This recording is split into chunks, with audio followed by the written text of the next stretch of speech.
Hello everybody. So let's begin with the next topic for today's, that is we are talking about International Human Resource Management Overview, the third part, the third part of your module 1, wherein we are talking about certain different things with respect to IHRM. That is where we are talking about the organizational dynamics, beginning with organizational dynamics.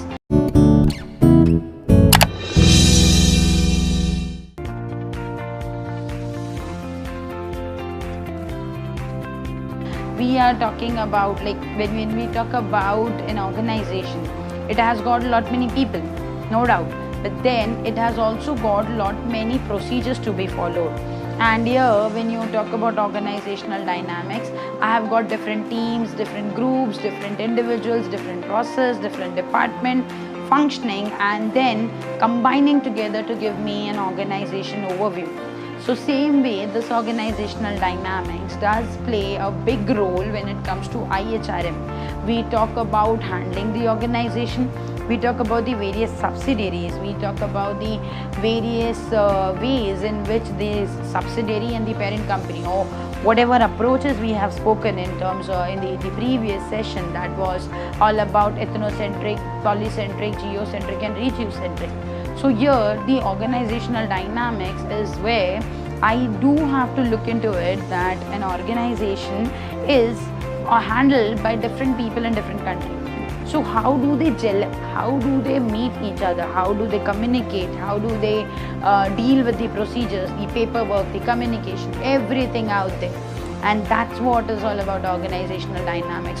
So a small hint of writing, or say understanding this whole organizational dynamics, would be to know that you are talking about handling an organization, the different departments and different perspectives here in India, that is in your own country or maybe in any other country. So when you talk about the differences, you talk about the versatility of the people, you talk about the qualification.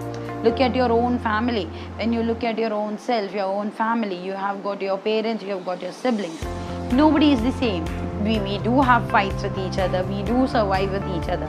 Same thing happens in the organization also, especially when it's an MNC, where we have different subsidiaries involved, different countries, different teams working. And then there is this whole competitive spirit as to who is going to be better, which subsidiary is going to give me more profit. So this way, this organizational dynamics, when it is done in respect of IHRM, it is dealt in a manner where we are talking about handling these subsidiaries individually. So what we need is leadership, we need is communication, we need is the organizational setup. And this whole organizational dynamics has got a certain elements, or to be very specific, we talk about 3 of the elements which forms an overall overview of my organizational dynamics. So when we talk about this, we are talking about the first thing, that is cross-culture management. Second would be comparative HRM, and third would be IHRM. Now we are any which ways talking about IHRM in depth.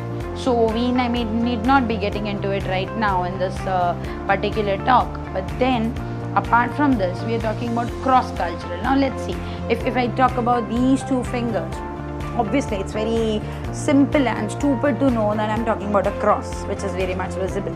But then for this, I require 2 of my fingers together. Unless and until I don't bring it together, how am I going to realize that they are crossing each other? They are neither being fixed with each other, so they are overlapping. At times my this finger is going to be up, at times my this finger is going to be up. So this way, when you talk about various cultures, now I have got these both hands and I require both of it to bring together and make it like this. But then unless and until I'm not bringing it together, how do I realize? At the same time, I need to have these both hands at the simultaneous level, at the same level. So same way, when I talk about cross-cultural management, I'm talking about having the different cultures of the different country coming together and working. And that is what my MNC tries to do. That is what TNCs and MNCs, these companies, they try to do. Taking up the culture, knowing that how each and every subsidiary functions, they still bring together. But then they try to manage it. So at times you will find them, like if you happen to work with an MNC, you'll find them having some or the other meetings or trainings specifically arranged in another country, so that you are able to interact with them. Whatever you have discussed on call, or you have always been communicating on call, you should be able to say interact face to face, so that develops your bonding as well. This is one way of cross-cultural management. Now, when we talk about this whole cross-cultural management, two of the elements or two of the things that matters is diversity and transformation. So my culture is ever transforming. Country to country, it keeps on changing. It keeps on giving a different, say, gestures, different meaning. If in Japan, bowing down like this is going to be like, it's a mark of respect. Here, what we do in India is we touch the feet, or we do it like this. So what are we doing? We are trying to give out the respect part, or putting up a red color tika on the forehead. That is also, we are trying to make it look auspicious. Same way, the eating culture, even that is different. In France, if it is all about having a black coffee in the morning and the breakfast as a mandatory ritual, we have poha, upma, sheera, paratha. So this way, there is a lot of transformation, lot of diversity happening. So an employee working, an Indian going and working in France, or going and working in, say, for that matter, Japan, China, Korea, places where you find very, very different eating pattern. How do you survive over there? We cannot survive basically only on fruits and vegetables and salads all the time, na? So this diversity is what company needs to handle. And that's where company tries to give you accommodation the moment you land in another country, so that you get used to it, so that you understand this is how the whole country is functioning. I have to find my own way, I have to find my own house, I have to find my own eating joint, somewhere where I'm comfortable, every single thing.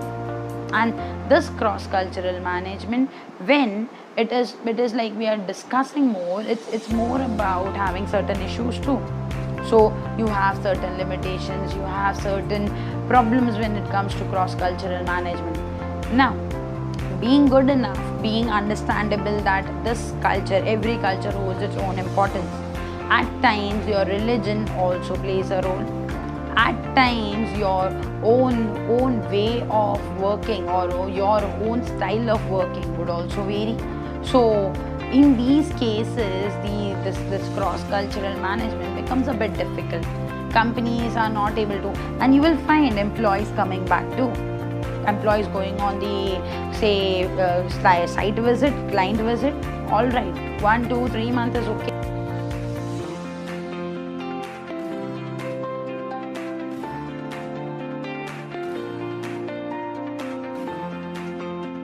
You send them for 3 years and they run back. They cannot survive over there. Lot many issues do crop up. Lot many things do take place where the employee is not able to adjust with the culture, with the eating pattern, with the religious norms, with the people out there, with the attitude out there. If you are not able to accept it, how are you going to survive? And then the extension in the project, or the people sending, like the company sending them out, would be altogether a very difficult task.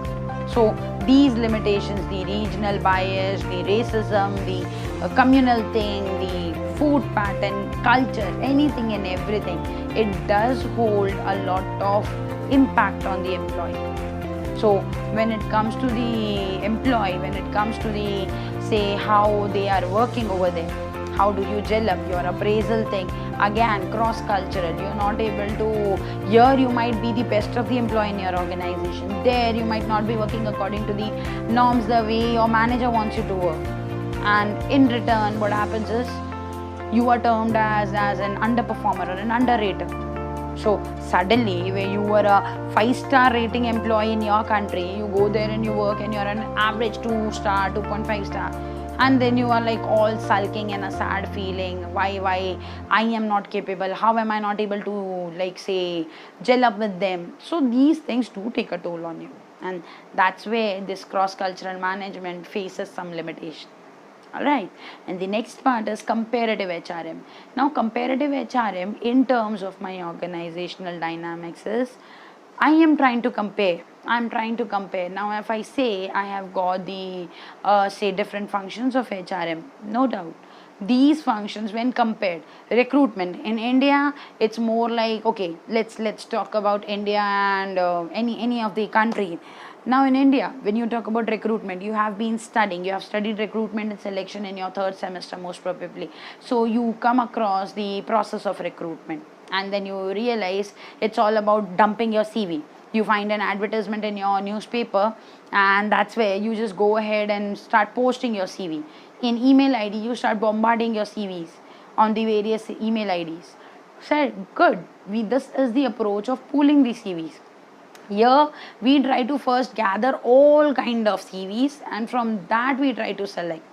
But when you talk about, when you just see for your own experience, just chance upon visiting any of the employment sites of US or UK, you just open there, you will see they will already have certain criteria filtering you. If you don't meet the criteria, we don't need your CV. That's the simple approach they have. So they don't believe in, say, dumping, because once you give your CV, it becomes a hope. More or less, you feel that, yeah, I might get an interview call. So culturally, these countries would have a difference. So that's where we talk about comparative HRM. Comparatively, we try to compare. This was with recruitment, training part, compensation part. Simplest thing, you talk about the overseas allowances, the allowance given to an employee who is relocating to another country, this kind of allowance given to the employee. So here again, the point is, if you go to Vietnam and Philippines, the currency is less, so you will end up earning less. But you go to US, the currency value is more, so you earn more. So this regional disparity, the commercial disparity, economical disparity plays a lot of role, and this needs to be understood when we are talking about comparative HRM. The whole function of comparative HRM is to understand how and what the employee is feeling good about, or is he comfortable or not. And then it should not look like, see, because if I give you a simple example, we talk about an MNC, the employee working in India is also going to flaunt the ID card of that company, and an employee working in Germany is also going to flaunt the ID card. Let's say Amazon.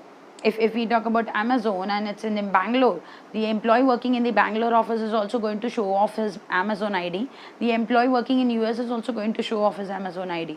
So what I'm trying to tell you is, the employees are only going to flaunt about the company. The company is the brand. So your policies, the way you treat your employees here and in any of the subsidiary, together cumulatively makes it a brand, and the employee out there everywhere feels it, I want to work.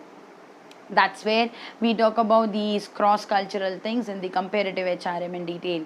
Hope these points have made a good impact on your brain. Thank you.